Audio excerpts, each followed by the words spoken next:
Anggota Dinas Pemadam Kebakaran Kota Depok, Sandi Butar-Butar memenuhi panggilan atasannya Kepala UPT Cimanggis Dede Gempar Kurnia, Selasa 23 Juli 2024 siang. Pemanggilan tersebut imbas aksi Sandi membongkar kerusakan sejumlah sarana dan prasarana hingga viral di sosial media. Sandi menyampaikan bahwa dalam pertemuan itu atasannya menyatakan hanya menjalankan tugas. Ia pun diberikan arahan. Kemudian ia disuruh mengisi absen sebagai formalitas pemanggilan. Selain itu, ia juga menyampaikan dari 4 nama yang dipanggil, ia mencoret 3 nama rekannya, karena merasa mereka tidak bersalah dalam aksinya. Rekan-rekannya hanya membantu memvideokan dan ide memviralkan kerusakan sarpras murni darinya. Sementara itu, Kepala UPT Damkar Cimanggis Dede Gempar Kurnia menjelaskan, pemanggilan Sandi sebagai tugas dan fungsinya untuk mengawasi anggota. Pada pertemuannya tersebut, Dede hanya menanyakan keinginan Sandi hingga memviralkan kerusakan sarpras Damkar Depok. Sandi menyampaikan bahwa ia ingin ada perbaikan di semua peralatan-peralatan maupun yang lainnya. Intinya Kepala UPT saya itu baru, saya hanya disuruh ngisi absen dan dia melakukan formalitas karena disuruh Kepala Bidang Operasional dan Sarpras dan juga Kepala Dinas dan juga Kepala BKSDM. Tadi dari absennya itu nama teman-teman saya coret, saya pesan kepada Kepala UPT untuk limpahkan kesalahan kepada saya. Untuk Kepala Bidang Sarpras, tolong saya ingin APH periksa Kepala Bidang Operasional sama Kepala BKSDM berjiwa besar Pak, limpahin ke saya aja, nggak usah ke teman-teman saya. Kalau nyali besar, ke saya aja, jiwa satria Pak, berjiwa besar, nggak usah teman-teman saya dilibatin.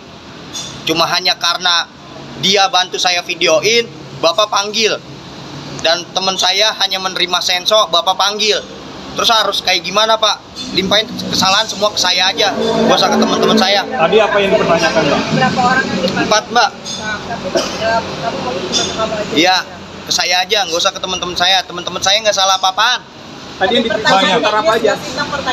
Iya, pertanyaannya seperti apa?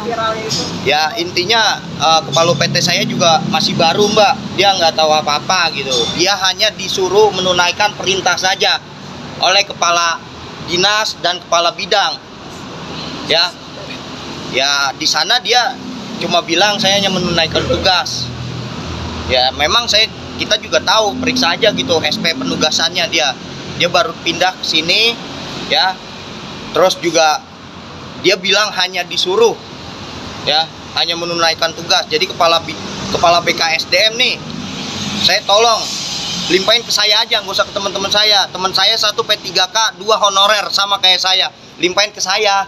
Tadi ada surat-surat yang perlu ditandatanganin gitu nggak sih Bang, dan isinya apa? Dan hanya absen aja Mbak. Itu absennya absen pemanggilan atau itu? Absen pembinaan. Apa yang harus dibina? Dijelasin nggak? Memang maksudnya pembinaan itu apa? Dijelasin nggak tadi di atas? Ya, kalau untuk dibina kan berarti di Kamus Besar Bahasa Indonesia kan diajarkan, mengajarkan apa yang harus diajarin nih ke saya dan ke teman-teman saya. Ngomong benar, ngomong kebenaran, harus diajarin apa nih? Ya kan? Pernyataan nggak San yang harus ditulis atau perjanjian pernyataan gitu? Iya. Nggak ada. Nggak ada. Penekanannya seperti apa? Ya absen. Hasilnya gimana Pak tadi? Baik, terima kasih teman-teman semuanya ya. Saya mohon maaf tadi agak lambat. Satu, saya menjalankan tugas dan fungsi saya sebagai Kepala UPT untuk mengawasi dan membina teman-teman juru padam, terus juga operator. Nah ini tadi saya cuma satu pertanyaan ke Bang Sandi, apa sih keinginan Bang Sandi yang ini nanti akan saya fasilitasi untuk saya sampaikan ke Kepala Dinas. Jadi tadi cuma itu aja yang saya sampaikan ke Bang Sandi. Oke, tadi gua udah ngobrol ya. Jawabannya apa Pak? Jawaban Sandi tadi? Ingin ada perbaikan di semua peralatan-peralatan maupun yang lainnya. Gitu. Dan itu akan disampaikan ke pimpinan? Langsung saya sampaikan. Selesai ini saya langsung sampaikan ke sana. Tindakan selanjutnya apa sih Pak? Langkah selanjutnya setelah disampaikan ke pimpinan akan kita perbaiki yang di dalam dulu, yang ini apa untuk kelengkapan perawatan dan sebagainya. Itu aja.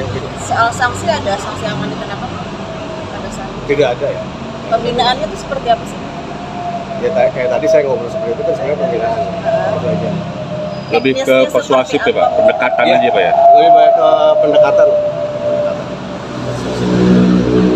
Jadi sekali lagi saya juga terima kasih ya buat teman-teman media atas dukungannya kepada Dinas Pemadam Kebakaran dan Penyelamatan. Terima kasih. Pak, nama lengkap Pak izin. Dede. Jaksa untuk Pak Jaksa semuanya nih ya, solar habis semua Pak Jaksa nih, mobil unit pemadam di pom bensin gak ngisi, tolong dah periksa Pak Jaksa nih semua, tolong dah nih pemadam masa libur tuh 75.000 semuanya dengan alasan udah berapa bulan ini kosong. Solar di bawah setengah, kalau ada kebakaran hitung waktu. Ini bagaimana ini Pak Jaksa yang terhormat, tolong panggilin dong, kebiasaan nih. Emang kebakaran bisa nunggu solar apa? Pejabat diminta dulu solar baru diisi, bukannya inisiatif, anggarannya di dem aja udah 2 bulan. Untuk para pejabat Dinas Pemadam Kebakaran, Anda harus berjiwa besar dan berjiwa satria untuk tidak memanggil teman-teman saya, limpahkan kesalahan terhadap saya siap menanggungnya. Untuk penegak hukum, untuk tolong periksa bidang operasional dan bidang sarana dan prasarana Kota Depok, Dinas Pemadam Kebakaran. Dan saya ingin pemeriksaan tersebut terbuka, undang media dan masyarakat, dan kumpulkan kami anggota di lapangan. Tinggal menjawab ya atau tidak. Apabila terbukti pejabat itu melakukan penyelewengan, langsung tangkap. Tidak ada pemeriksaan tertutup. Semuanya harus terbuka kepada masyarakat. Saya lebih baik dicap jadi pengkhianat dinas dan kota daripada saya dicap jadi pengkhianat negara, mendukung para koruptor. Untuk masyarakat Kota Depok, tolong dukung teman-teman saya. Saya siap menerima semuanya, asal jangan teman-teman